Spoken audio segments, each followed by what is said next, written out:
So now it's time for me to overtake the pulpit. You want to introduce yourself, or you need me to introduce you? Oh, I think I will introduce myself. I work for the Kościuszko Chair of Polish Studies. I assist Professor Chodakiewicz in his work, and I also do some research of mine. At the very beginning, I would like to thank my husband and my mother, whose devoted care for an infant and a toddler at home enabled my intellectual efforts and intellectual inquiry. I'm extremely grateful for it, and I hope that you will enjoy the fruit of my labors. Today I would like to talk about an extraordinary life story of the man who volunteered to infiltrate Auschwitz concentration camp to gather intelligence about it. His name was Witold Pilecki, and at the time of his endeavor, he was a lieutenant. He was later promoted to the name of the captain.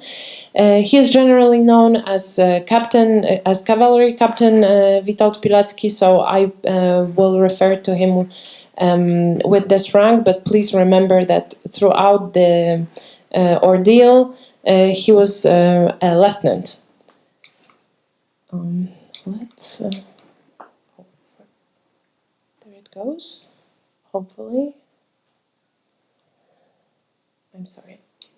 Oh, now it worked. There's the clicker.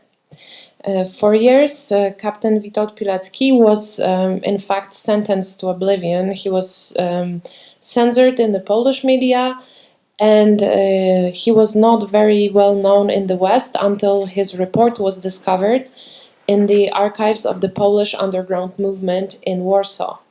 In London. Of course, Warsaw was behind the Iron Curtain, and it was not possible for the researchers from the West to get access to any raw data which were stored in the archives of the Auschwitz Museum. Therefore, the first attempt at recreating what happened in Auschwitz and what kind of intelligence organizations were functioning in the camp was very laudable, and it was a very hard endeavor because many data had to be collected through personal correspondence. It was not easy when only regular classical mail service was available, and the first endeavor was made by Mr. Józef Garliński, whose book, as the first mentions Witold Pilecki in the West, and that's the book you can see in the middle of the page. You can still buy it. Its name is Fighting Auschwitz. The research on Auschwitz has moved on since the moment it was published in 1975. However, it is the first attempt at recreate what was happening, and it describes the whole of the underground movement in Auschwitz, not only Witold Pilecki. However, inspired by what Józef Garliński discovered, one of his supervising professors, Professor Foot, published a book which fabularizes and popularizes the achievements of various intelligence operators in the West during the Second World War. And his book, Six Faces of Courage, features Witold Pilecki as one of the 6 bravest people, according to Professor Foot. Then, after the change of the political system in Poland, Pilecki was censored no more for reasons that I'm going to discuss in my presentation. And at that point, various researchers could reveal the work they have been doing heretofore, or they could delve into the domain. And I can certainly recommend the book on Rotmistrz Pilecki by Dr. Adam Cyra, who is a solid piece of scholarly work on the topic. There are also other books inspired by the achievements of Rotmistrz Pilecki, like the Volunteer, published in Italy and in Italian, Il Volontario. It was also translated to Polish. The recently published book, which talks more about Auschwitz concentration camp and the history of the Auschwitz concentration camp, using Pilecki as the main character, so to say, and also a captain's portrait, which I believe was recently published as well. There was also an effort to popularize the character of Witold Pilecki on the part of some Polish foundations, and if you are interested in the report itself, it is available online as an audiobook, or you may download a written version which is in English at the address http and as featured on the slide. So I really encourage everyone to explore the report, because it in itself, it's not only a military report as would be expected from an intelligence operator, but also a fine piece of literature. The author, the intelligence operative, was endowed with great sensitivity. He displays many artistic inclinations throughout his life and throughout his work. So the report reads well also as a book, even if you're interested in facts contained in it. It is a good piece of literature, although, of course, the subject matter is rather somber.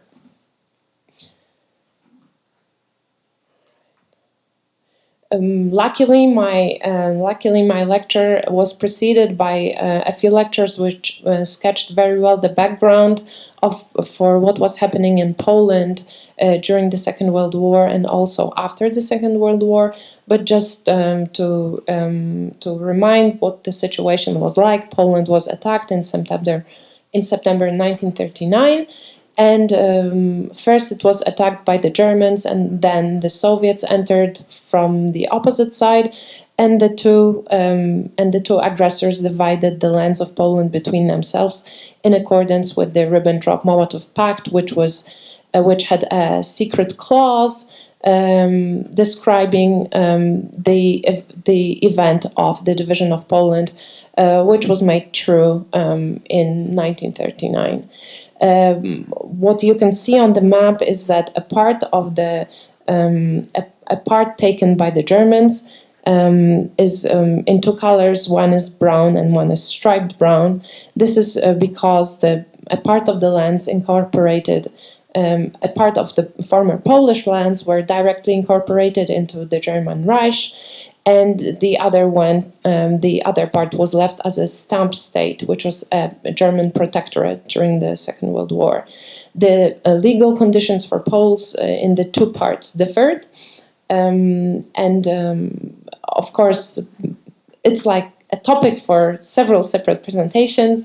But what is interesting for us in this moment is that in the general government, Poles were the second-class citizens. They were banned from education. Their food rations were small and limited. Free trade was forbidden, so many Poles had to double in food trade just to survive, because their food rations were designed in such a way as to waste away the Polish population in the long run. And also other means of terror were used, and one of them were concentration camps. Here, where the red arrow appears, is the location of the camp that we are interested in. This is the camp that was infiltrated by Lieutenant Witold Pilecki. Who was he? He was a member of the Polish military, and during the occupation, he was one of the founders of the secret Polish army. And here, what needs to be understood about the political situation of Poland was that the Polish government managed to evacuate when Poland was attacked. This meant there was never a formal surrender of the Polish military forces to the Germans, which allowed the Polish government to reinstate itself in the West, and it also allowed it to re-establish Polish armed forces abroad, but also it allowed for military, from the political point of view, it allowed for the activities of the Polish military in Poland, and many Polish soldiers believed that since there were no formal surrender order, all they need to do is just change into the civilian clothing and keep fighting in the way that was available to them. And what was available to them was clandestine activity, many spontaneous small military outfits were formed underground, and Pilecki was a founder of one of such outfits. He was cooperating with Major Jan Włodarkiewicz, who had his own political ambitions, and who was very keen on making his outfit grow and have individual ties to the London government. And eventually it became a major player among the clandestine organizations. And when it came to the unification of the Polish underground army, there was a serious unification talk held, and Major Jan Włodarkiewicz probably, I believe, it was as a bargaining chip, allowing him to build his position in the new military clandestine outfit. He proposed that a member of his outfit will infiltrate Auschwitz concentration camp. And Witold Pilecki contemplated this option for a while, and finally he decided to volunteer. He assumed an identity of Tomasz Serafiński. In the left bottom corner, you can see a sketch of two people. The one to the left is Witold Pilecki, and the one to the right is Tomasz Serafiński. And the story of this portrait is going to be told later on in my presentation, but this is the clandestine operator himself, and this is the true man whose identity he was using. So what Pilecki did was join a roundup organized, a roundup which was a repression act which was organized regularly in Warsaw by the occupational powers. He joined the second roundup, organized in the Żoliborz district, which was the district inhabited by Polish intelligentsia.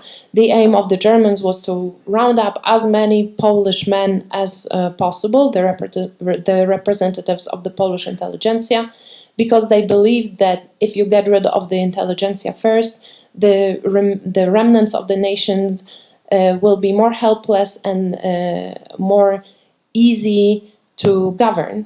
So they had a systematic plan of the destruction of the Polish elites, and males were targeted as breadwinners and generally the pillars of society. What is also interesting about the roundup, and what I would like to say, is that when you read the report, Pilecki is going to write that he approached a roundup in the street. This is not true. He hides the circumstances of his arrest in order to protect his liaison, who also happened to be his sister-in-law. In fact, Pilecki was arrested in her flat in Żoliborz. He didn't, and what he did was, when the Germans were searching the flats in the area in search of male populace, he said he's home, although he was offered an opportunity to run away with a back door and through the back courtyards 2 times. So this is the first moment when he volunteers. Not only, I would say, it is much more difficult to say, I am here, take me away, than just to approach a street roundup and be caught. I think this is a more difficult way of being arrested, just to give you some characteristic of Witold Pilecki as an intelligence operative. So what happened in Auschwitz was that Pilecki faced a reality he didn't expect at all, because it was all designed as a so-called Vernichtungslager, which means annihilation lager. And it was made clear to all the inmates from the very beginning. And the reality which he faced with omnipresent terror, senseless labor aimed at wasting away the inmates, terrible ways of death or driving people to death through labor, was not something he expected. He expected a concentration camp, but it turned out soon enough that it is a godless place and a death camp. So he had, as an intelligence operative, he quickly realized he had two tasks. One of them was surviving, and the other one was start his clandestine work. So when you read the report, you can clearly see those twofold task he faces every day. First of all, he needs to stay alive and find ways to stay alive for long enough to be able to start his intelligence work. His intelligence, in terms of what he wanted to achieve as an intelligence officer, was to first create the clandestine organization, secondly to be able to gather, collect information and dispatch it in the form of reports outside of the camp, and the ultimate aim, which in the achievement of which he has never succeeded, was to stage an uprising inside the camp and liberate the inmates. So just very briefly, because it's all described in the report and it's not the main point of interest of this lecture, was the surviving strategies. First of all, he had to blend in and try not to be killed every day in the camp. When he enters the camp, this is the initial period when the camp is still primarily the place where the Polish inmates are held and are supposed to be annihilated. So every day there is plenty of opportunity to get killed, and the daily routines of work of the inmates are designed in such a way as many lives as possible are lost on the way. The survival is done so to say step by step. First of all, he tries to avoid punishment. Then he tries to find a workplace under a roof, because he soon realizes that working in the field during the winter, manual hard labor, sometimes unnecessarily primitive, is designed to kill prisoners. So he needs to find a job under a roof, and the moment he finds a job under a roof, he is able to start to build connections between the people to try to build his network. Additional task is finding additional amounts of food, because of course the inmates are subject to starvation. Another question is the terrible hygienic conditions of the camp. They are also designed to waste away the population of the camp through rampant disease. And there is one very moving episode in Pilecki's report, which he himself describes as one of the two hardest moments in the camp, when he fell ill with typhoid. He was in the camp's infirmary, and he believed that if he falls asleep, the lice will eat him alive. So he conducts a heroic fight against lice, trying to scrub them off his body. There is one other inmate who helps him to scrub the other side of his body, and only because he dispatched news to the members of his organization that he badly needs help at the infirmary, was he able to survive. The other part is the creation of the organization. So what Pilecki does in the camp is the creation of the military organization union. He sets about this task the way he was working in Warsaw. He creates the 5 initial cells. It takes him 1 year to build them from September 1940 to November 1941. It takes a lot of time, because the initial 5 cells need to be composed of people who are absolutely trustworthy. So it takes him time to see who could be willing and trustworthy enough to start the work. And then each of the members of the initial cell was supposed to recruit further members so that the network could grow exponentially. So in the end, almost 900 people belonged to the organization. And Pilecki was trying to target people who could be useful to his organization. So people who are working in good Arbeitskommandos, the working crews, which had access to certain goods, and the larger the Auschwitz became, and the more industries it was tackling with, and the more killings was done in Auschwitz, the more commandos were created and the more influence people could gain. Because, for instance, when the mass extermination of Jews started, all the goods that they were bringing from all over Europe were confiscated from them. So Pilecki describes this situation as small brooks of gold started to trickle out of the camp, meaning that there was an opportunity to steal diamonds, gold, and various small but pricey possessions people were taking with them to the camp, because they were informed. They are wherever they were recruited from, like France, Belgium, and other places in Europe, they were told at home that they are being resettled. But they were allowed to take only a limited amount of luggage, so they invested in small things that were pricey, like diamonds, jewelry, gold, and dollars. And this is what they were taking with them. This was all confiscated, stored in multiple barracks in Auschwitz, and it was being stolen. Of course, for stealing what was considered the property of the Third Reich, it was punishable by death, even if you were a German SS officer.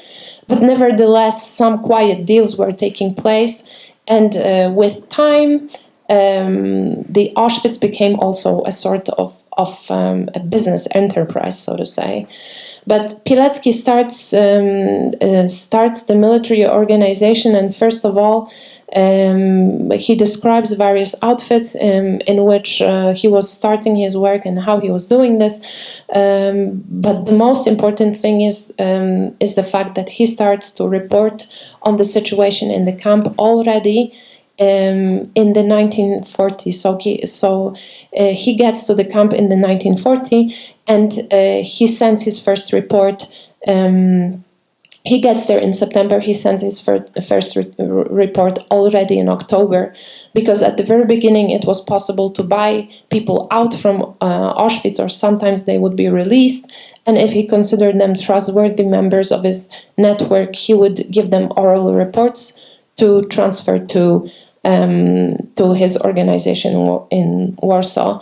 An important example of ingenuity of Pilecki in the camp is also the counter-espionage activities he had to devise, because of course there were people interested in what was going on in the camp, and with time, when the Germans noticed that the annihilation work doesn't go so smoothly as they predicted, they felt that there is something going on. So Pilecki had to devise a number of counterintelligence measures to cover his organization. One of them, curiously enough, was changing the meaning of the word organization and organizing, because he made sure that this word meant simply theft in the circumstances of the camp, and he popularized such euphemism for stealing, so that the activities of his organization could be hidden and couldn't be overheard. Two people discussing about organization and organizing were primarily thought to be discussing theft and possibilities of enrichment, not really the activities of any serious organization. There was also a system of getting rid of people suspected by his organization of spying for the Germans.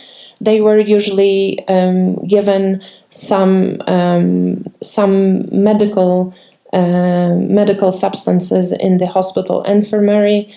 Somebody would give laxatives to the food of the supposed snitches. They would go to the infirmary to remedy the situation, and there some harmful substances would be injected into their bodies as supposed medicaments, so as to get rid of the threat. Later on, when the escapes stopped being punishable by death, Pilecki's organization was also participating in the organization of escapes. One last feature which developed after Pilecki left the camp, however, it was still done by the organization which he started, was the help to the women's camp in Birkenau. It was mostly the help in providing women with food and medicaments, because the hygienic conditions in Birkenau, which were definitely much worse than in Auschwitz. Reporting was done by oral means, and later on, first by people released from the camp, and later on by people who escaped from the camp. So whenever an escape was being prepared, if people who planned it were trustworthy, they would also dispatch a report to Warsaw. What really needs to be underlined here is that Pilecki managed to inform the Polish government in exile about what was going on in the camp relatively early. So Polish intelligence knew about what was happening in the camp, and they were dutifully reporting on it to London. And the fact that the information that the Holocaust was taking place was not disseminated before 1944 is due to widespread censorship, which is discussed in other scholarly publications. However, as far as the Poles are concerned, they did their share of reporting, and they were not withholding this information from the Allies. What we get to know as Pilecki report, and what I recommended to be read online, is the summary report of what he was doing. And this summary report was composed by him and two other inmates of Auschwitz concentration camp after his escape. Pilecki organized his escape on Easter, on the night between 26th and 27th of April, and the reason for it was twofold. What year? 43. Okay. 1943. The reason for it was twofold. First of all, he noticed that the so-called old numbers, so the inmates with low numbers, are being dispatched from Auschwitz to other camps, because the Germans, being unable to pin down the whole net of the clandestine organization he created, they decided quite reasonably that whatever opposition they faced must have been organized by people who were knowledgeable in the ways Auschwitz worked. So the old numbers, the low numbers. So they started to dispatch the old numbers away from the camp to other camps in Germany. And Pilecki felt that if he doesn't do something, he will probably be dispatched somewhere else. And he didn't want it because he believed that organization of the uprising in Auschwitz is possible, and he wanted to lobby for it with the Polish Home Army, the clandestine army. He was unable to do it by means of his reports, so he decided to escape. And there is a witness of his deep faith in the report when he talks to one of the inmates, and he says, "Oh, I'm going to escape. I will escape from the camp." And the inmate is asking, can you do it just like that? Can you escape from a concentration camp just like that? And Pilecki simply replies, if God wills it, you will.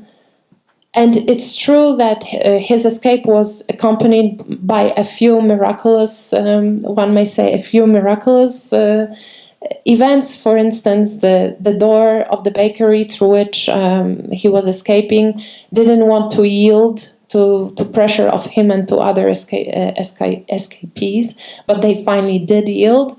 Then they were able to steal a boat thanks to the key for a screw that was made for them to escape from the bakery. So they were able to release a boat because they were able to open a chain, which was secured with a screw.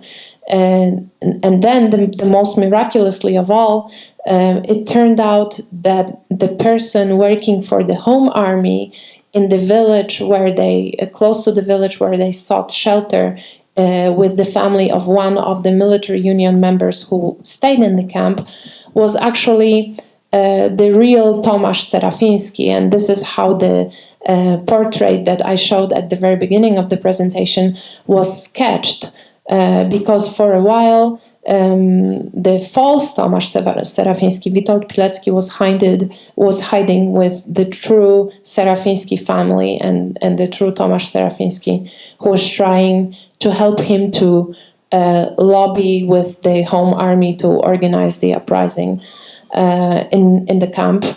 It was also at the Serafińskis that Pilecki and two his colleagues, Jan Redzej and Edward Ciesielski, drafted the first shortest draft of the report, which was the report in the nutshell, which was provided to the Home Army in the belief that this is going to change something in their attitude towards the camp. However, the longer Pilecki was trying to lobby, the more he realized that without the help of the Allies, Poles will never risk a larger operation within the area occupied by the Germans. So with time, he realized that this task of uprising was hopeless. However, he did manage to create a clandestine organization inside of the camp, which provided more food and the reason to survive to many of the camp's inmates. The last part of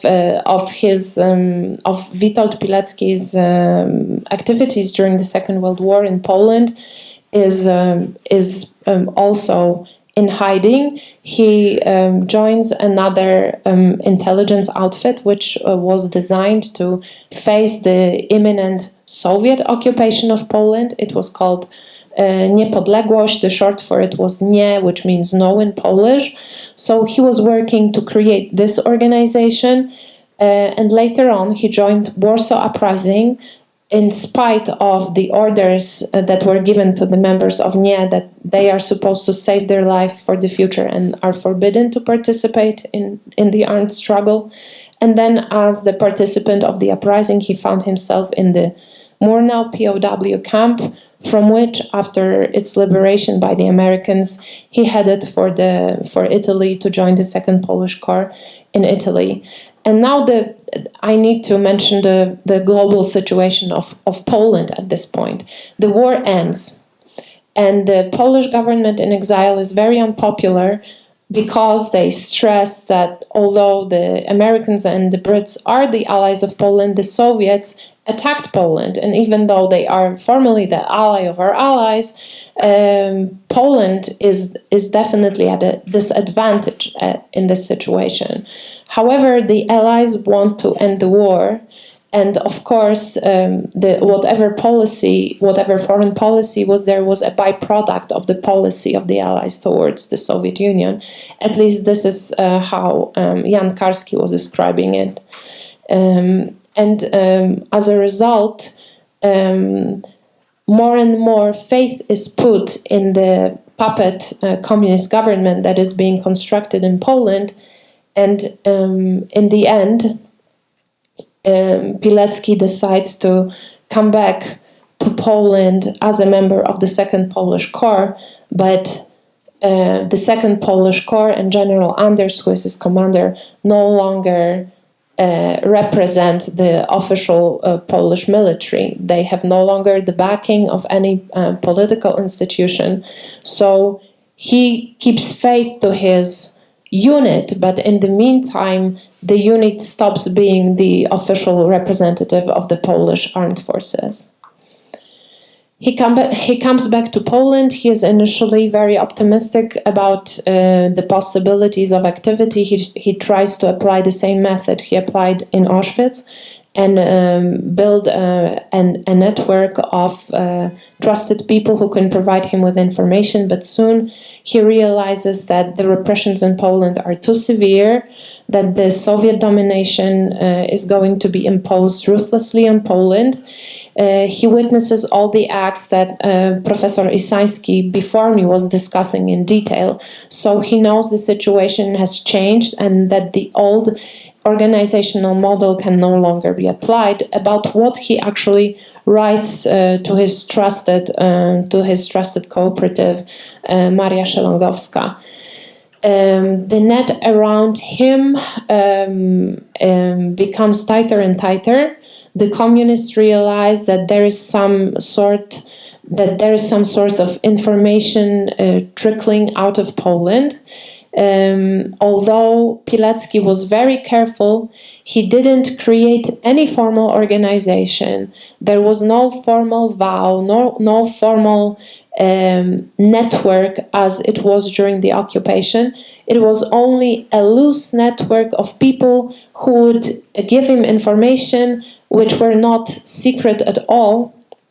These were mostly what we would refer to as white intelligence, namely the information and the information you can get in the official sources of information like newspapers, institutional reports, that was subsequently analyzed by the people who were working with him and summarized and dispatched to the Second Corps by means of couriers and clandestine methods. This was in fact close to espionage activity, so to say.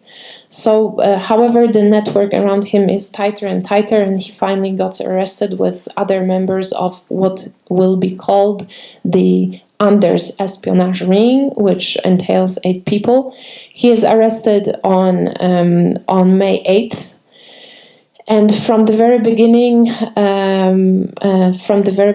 there is a sense of doom in whatever is happening to him.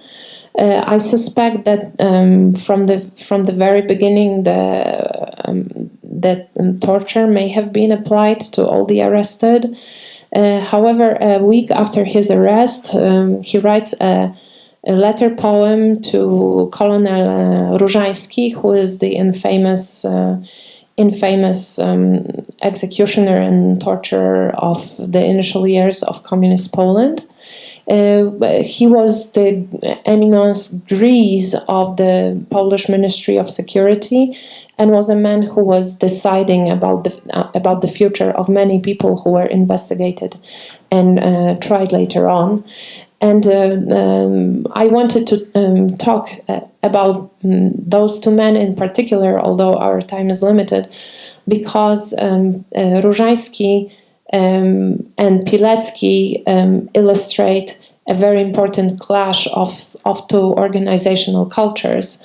A week into his investigation, Pilecki writes a poem to Colonel Różański, which explains the motivations for whatever activities he had during the war and afterwards.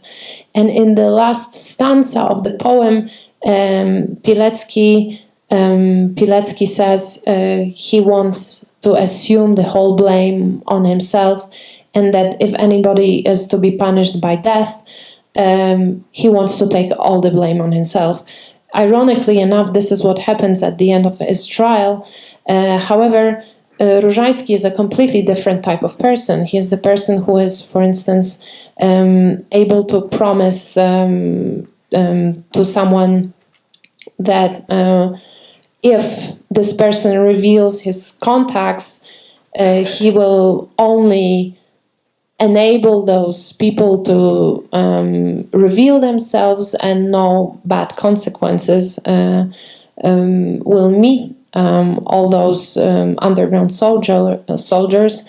Meanwhile, after the person persuaded in such a way, after Colonel Różański gave her the word of honor of an officer that nothing will happen to the soldiers who reveal their identities, he has all the soldiers arrested, part of them executed, and the person who were in interaction with him actually committed a suicide later because she was ostracized and felt extremely guilty for what she did.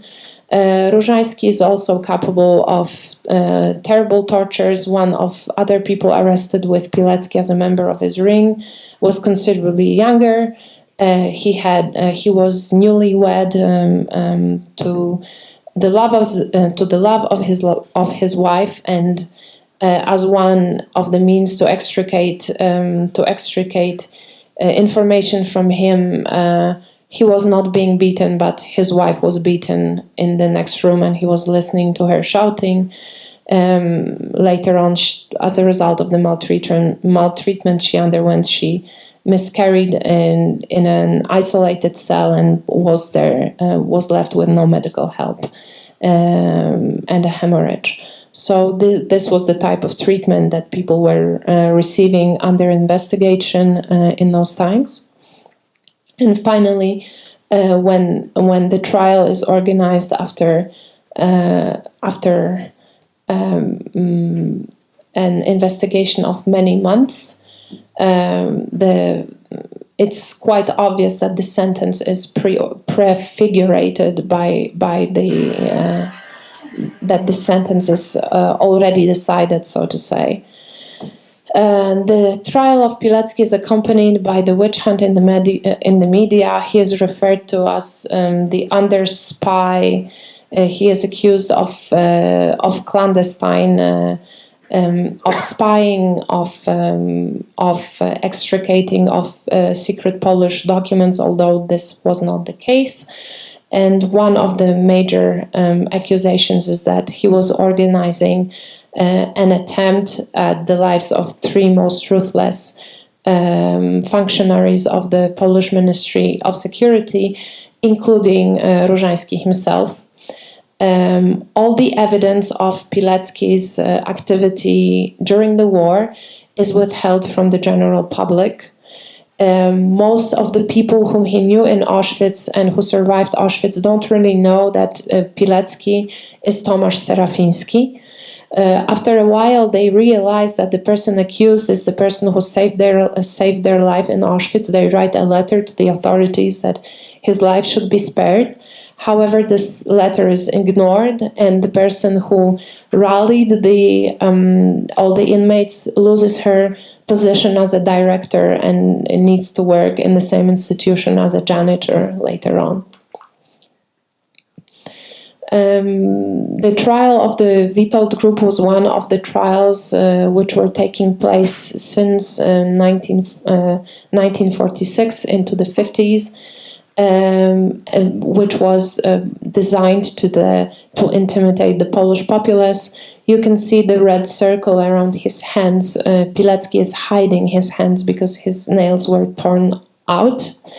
He was by the executioners and torturers during the investigation. He was probably trying to hide them also from his wife, but she was able to notice that his nails are no longer there.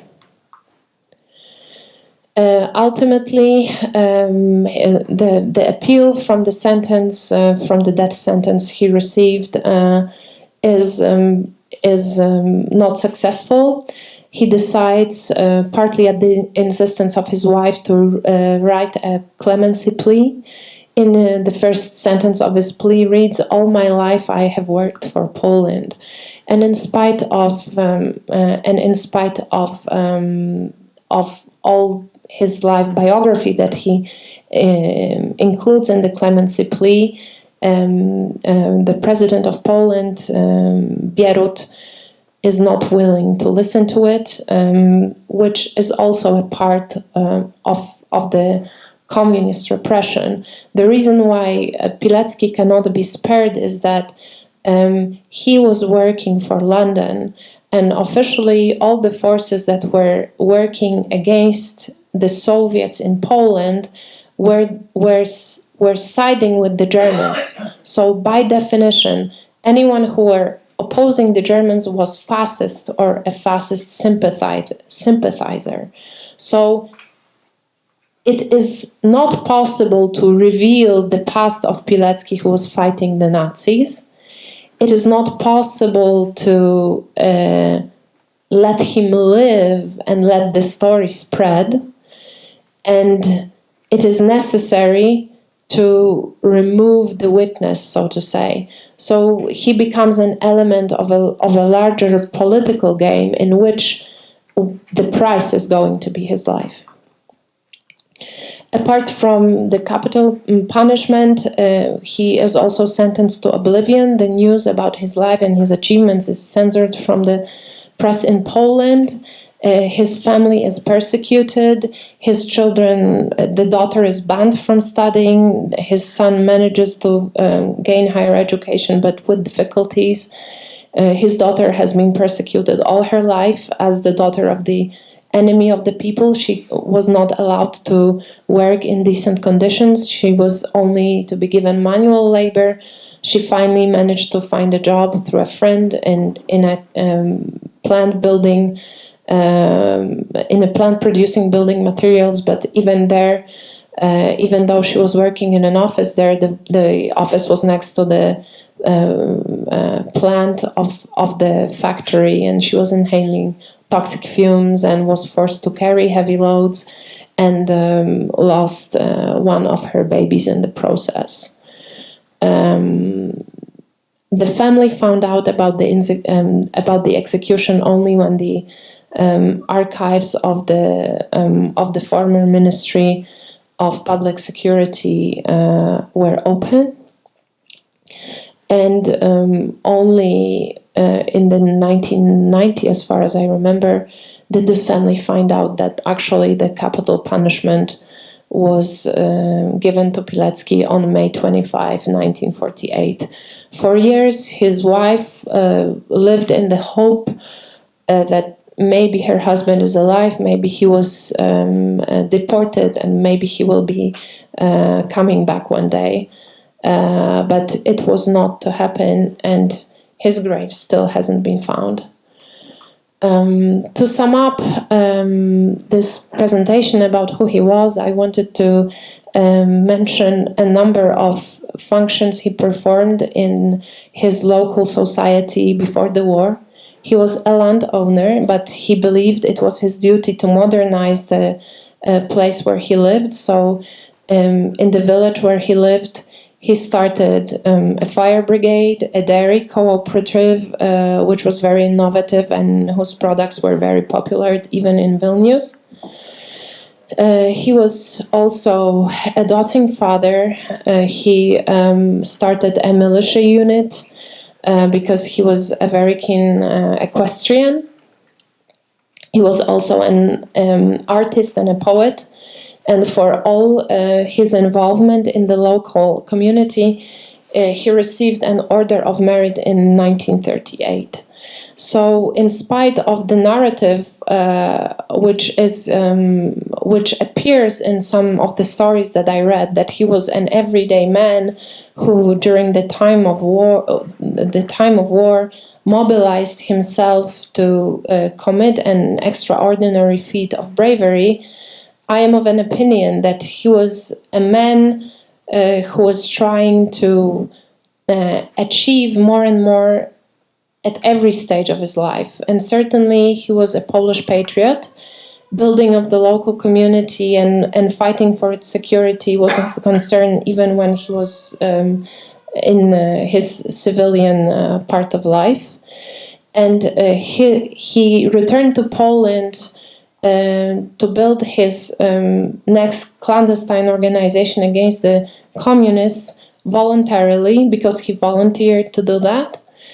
And when facing the inability of this task, the slow realization of the inability to perform this task in 1946, he still decided to do it. Many people say that his disposition towards his lower in rank was very fatherly, and I believe that he was coming back to Poland persuaded that he may help the Polish young guerrillas who were stuck in the forest with no possibility to reveal themselves, to somehow come back to the civilian life, to help them transition, because he felt responsible for them. And in one of the private conversations, he said, "Not all of us can leave. Somebody has to stay here, irrespective of the circumstances." And so he stayed. And to the left, you can see him during the court trial. And to the right, you can see the old crest of his family, which is one of all their Polish crests. Thank you so much.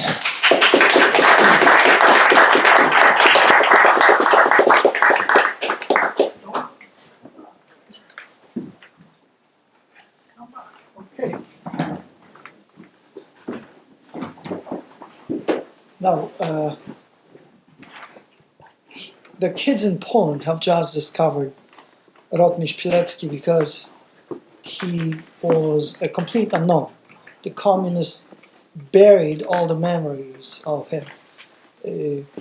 Not so much in a few households, which then deluded themselves that this must be the case elsewhere.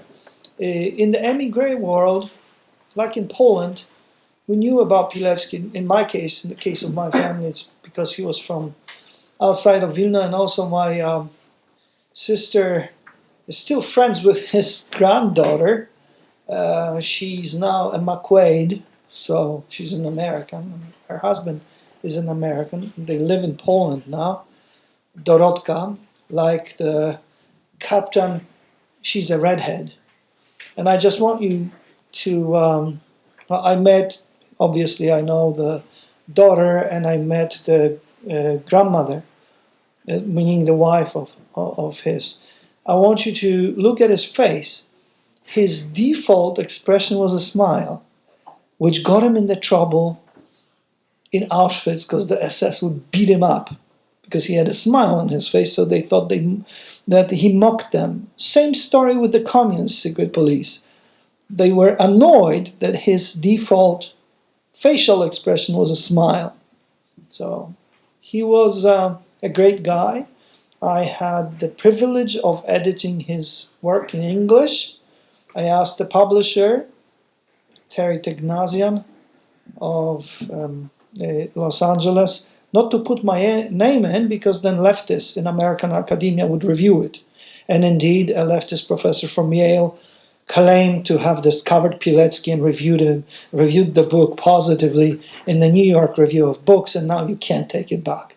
So I'm very happy. 2 questions. Are there any questions?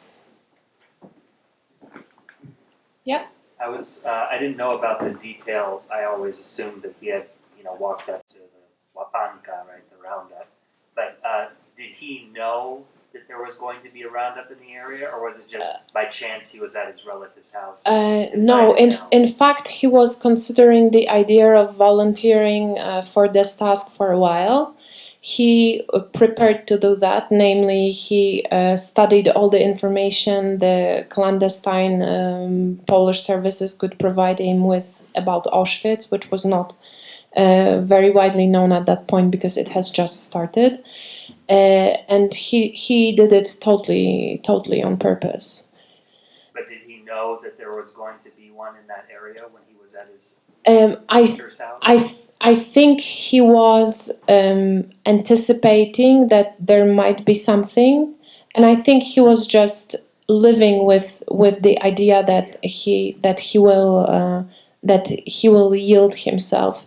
Especially that upon leaving, when he was putting on his coat, he whispered to her ear that she is supposed to let know whom she knows that he fulfilled the order.